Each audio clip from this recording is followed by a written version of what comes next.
Tonight on the Maui Daily, questions mount over Lala's massive power outages. Upcountry water troubles hit the Boo-Boo Zoo. Bayer cuts dozens of Hawaiʻi jobs. Maui moves closer to a new Haʻikū fire station. And Molokaʻi celebrates La Hoʻihoʻi Ea and the restoration of Hawaiian sovereignty. These stories and more right now. Aloha, welcome to the Maui Daily for Tuesday, August 25th, 2026. I'm Chivo Cheng Johnson. Maui County's Housing and Land Use Committee advanced 3 bills needed for the proposed Haʻikū fire station despite continued challenges involving Native Hawaiian land claims.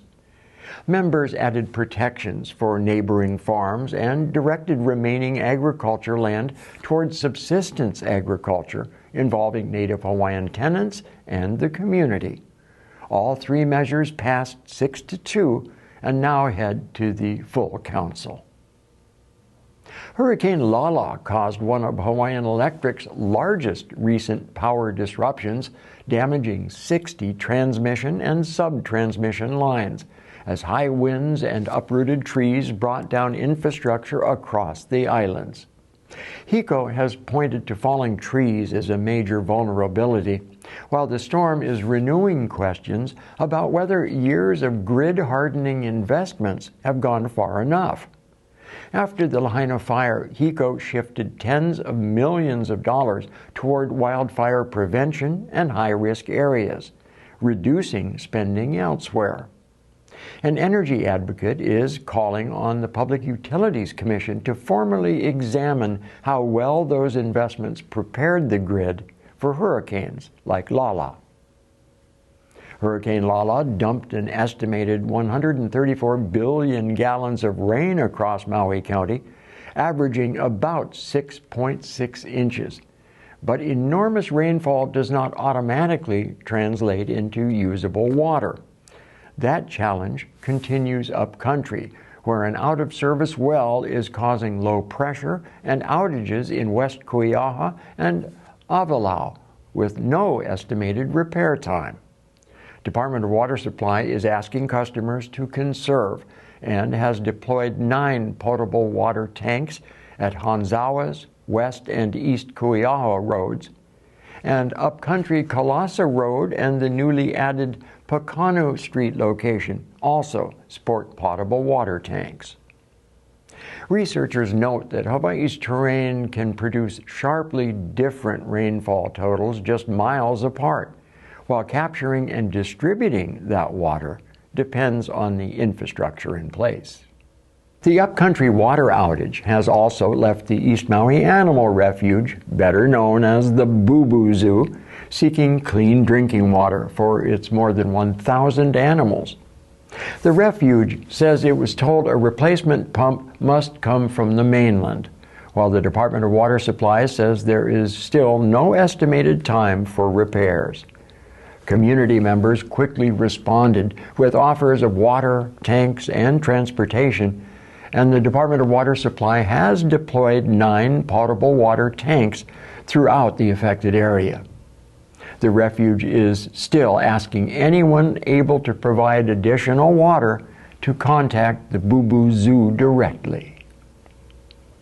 Hurricane Lala has triggered the first payout from a U.S. coral reef insurance policy, releasing $200,000 for rapid reef assessment and restoration in Hawaii. The Nature Conservancy established the policy in 2022, with tropical cyclone wind speeds automatically triggering funding. The Hawaii Emergency Reef Restoration Network will assess the damage and work quickly to rescue and reattach broken coral before it dies. The stakes extend beyond the reef itself. Healthy coral reefs can reduce incoming wave energy by as much as 97% to help protect coastal communities during storms.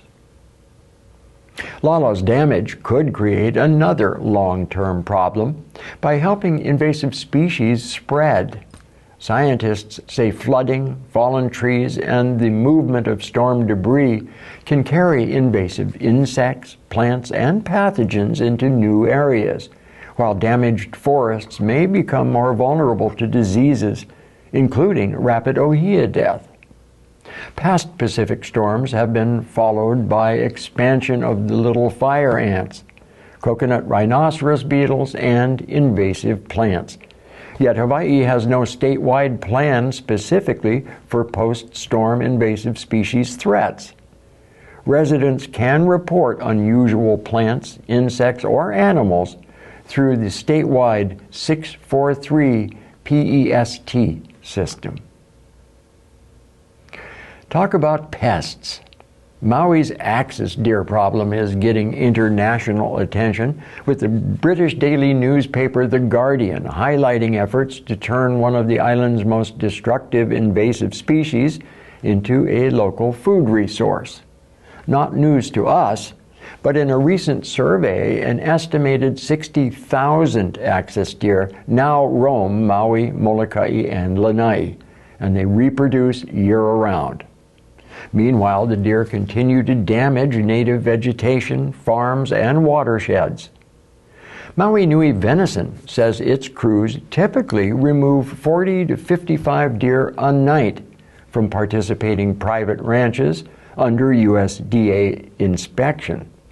The company also dedicates a harvest about every 2 weeks to its Holoʻai program, turning the animals into ground venison and then distributed free through community hubs across Maui. Unfortunately, every time I've tried to get a free pound of venison, it's gone within hours of delivery.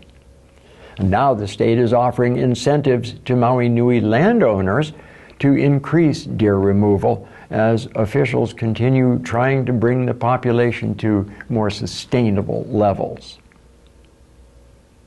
If you've watched Hawaii television news over the past 3 decades, you probably already know the state's newest agriculture spokesperson. Longtime Hawaii journalist and broadcaster Jai Cunningham has been named Public Information Officer for the Hawaii Department of Agriculture and Biosecurity. Cunningham now moves to the other side of the microphone, helping communicate issues ranging from invasive species and biosecurity to the challenges facing Hawaii farmers. And Bayer is officially consolidating agricultural breeding operations on Maui and Oahu, eliminating 76 jobs, with layoffs beginning September 25th. The company says operations will still continue on Maui, Molokaʻi, and Oahu. In addition to growing operation costs, Bayer inherited Monsanto's long history of pesticide litigation. Notably, 2 Maui families were the first to file birth defect cases against Monsanto in 2019. A year-long civil beat investigation is examining the effects of a different kind of chemical concoction, Hawaii's decades-long struggle with methamphetamine. Meth now kills more than twice as many people here as opioids, and overdose deaths jumped nearly 50% from 2021 to 2024. Civil Beat's review of 100 deaths found at least 30% of victims suffered health issues from chronic meth use. 60% of people entering publicly funded drug treatment in Hawaii now identify meth as their primary drug of choice. Hui no ke ola Pono began a new federal funding year August 1st with $3.09 million through July of 2027, supporting Native Hawaiian health and wellness services on Maui. New patients are being accepted. Just call 808-244-4647 or go to hnkop.org. Incidentally, registration is also open for the Hoʻikaika Annual Conference, September 24th at UH Maui College under Health Programs. In August is National Immunization Awareness Month as the U.S. experiences its worst measles year in decades. and Hawaii faces significant childhood vaccination gaps. Nearly 40,000 Hawaii students were not up to date on required immunizations at the start of this last school year, while Maui County religious exemption rate reached 6.8%, which is well above the 4.9% statewide rate. The Hua Momona Foundation says its inaugural Rise Maui Summit and third annual Maui Music and Food Experience welcomed 1,200 guests and raised $150,000 for community programs, easing food insecurity on Maui. Held at the Hyatt in Ka'anapali, the events featured Maui chefs and performers, including John Cruz and groups like Los Lobos, with proceeds supporting food distribution, agriculture, education, youth music, and the Lahaina recovery. Hua Momona also recently marked its 100,000th fresh meal served to people facing food insecurity on Maui since the 2023 fires. And it's Tuesday. Akakū's next Maui Business Tuesdays salon has been announced. Ride the Wave, featuring 3 entrepreneurs who turn Maui's surf culture into locally owned businesses. High-Tech Surf Sports owner Kim Ball, Maui Surfer Girls founder Dustin Tester, and Auntie Kay's Ding Repair owner Kelsey Middleton. They'll talk about building businesses while balancing local culture, tourism, craftsmanship, and Maui's changing economy. The free event is Tuesday, September 1st, upstairs here at Akakū, with doors opening at 5:30 p.m. and the conversation beginning from 6 p.m. to 7:30. Registration is required. La Hoʻihoʻi Ea, or Sovereignty Restoration Day, commemorates the July 31st, 1843 restoration of the Hawaii Kingdom's sovereignty, following the unauthorized British occupation known as the Paulette Affair. British Rear Admiral Richard Thomas restored the kingdom government to Kamehameha III, who later proclaimed, "Ua Molokaʻi o ka aina I ka Pono." The life of the land is preserved in righteousness. Hawaii formally designated July 31st as La Hoʻihoʻi Ea in 1922 as an official day of observance recognizing Kamehameha III's restoration of the kingdom's sovereignty. Now this is how Molokaʻi honored this occasion this year. And we need to remember that sometimes we need to be the point of the spear, always moving forward. Always look forward. Always look forward. Here we go. Ua mau ke ea o ka aina I ka pono. Welcome to our La Hoʻihoʻi Ea. We are very privileged, honored for this occasion, for this time, for this moment, that we can replay and relive and relearn our history. We remember our ali'i. We remember our kingdom. They said when Paulette came in and took the flag down, and they would burn them in our own place. Aole, Hefa, because Paulette blockaded all of our harbors. Kauikeauli, in the cloak of darkness, in the middle of the night, Kauikeauli went on his va'a, snuck past the blockade, met with an American naval captain to go tell Queen Victoria of what was happening. When Admiral Thomas came in and saw the wrong, they said Thomas Square had over 10,000 Hawaiians. And now we're talking Hawaiians, wasn't just Kanaka by blood, was kingdom subjects of all different ethnic backgrounds. 10,000 plus in Thomas Square, surrounding the flagpole. On that day, July 31st, 1843, they're gonna raise this flag, and he gonna pronounce to the world, "Ua mau ke ea o ka aina I ka pono." This is our story.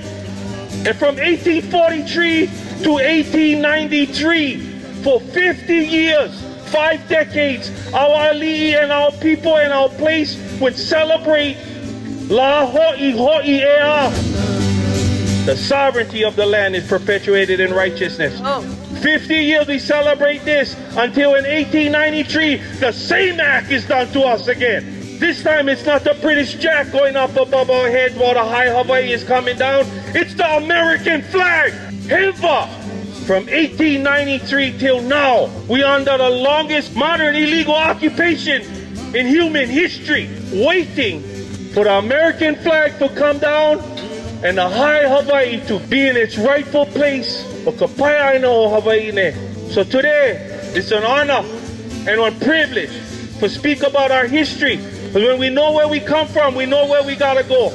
When the British government restored the power of the throne to Kauikeaʻuli, to Kamehameha III, on July 31st, what it did was it asserted a legal order in the world that recognized nations like ours.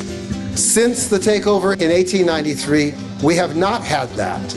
And we've had to endure continual attacks on our rights as a people to exist. Despite the fact that there are these very powerful forces in the world, led by the United States, that try to suppress our people from living our lives as we wish to as Hawaiians, they have not been successful. Our people have resisted elimination, have resisted marginalization, and in places like Molokaʻi, but not just here, all across the Payout, our people for the last 50 years had been demonstrating sovereignty. Yes, we don't have a national government, but my goodness, in so many different ways, in education, in the way we care for each other, in the Back to the Land movement, in so many places across the Payout, our people have said, you're not going to keep us from our land. Sovereignty comes from your communities, fighting for what you want, fighting against the things you will not put up with, that you will not endure, that you will stand for yourselves. Hawaiians, we love, we always have and we always will. This is about love. Love for our aina, love for our kupuna, love for our history, love for the present, and choke love going into this radical future.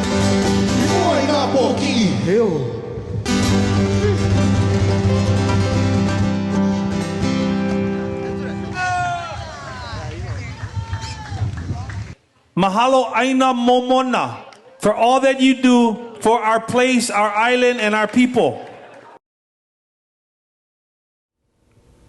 Nice work. Daniel Emhoff submitted that from Molokaʻi. And finally tonight, do you like jazz and blues? Well, we have some free tickets to give away.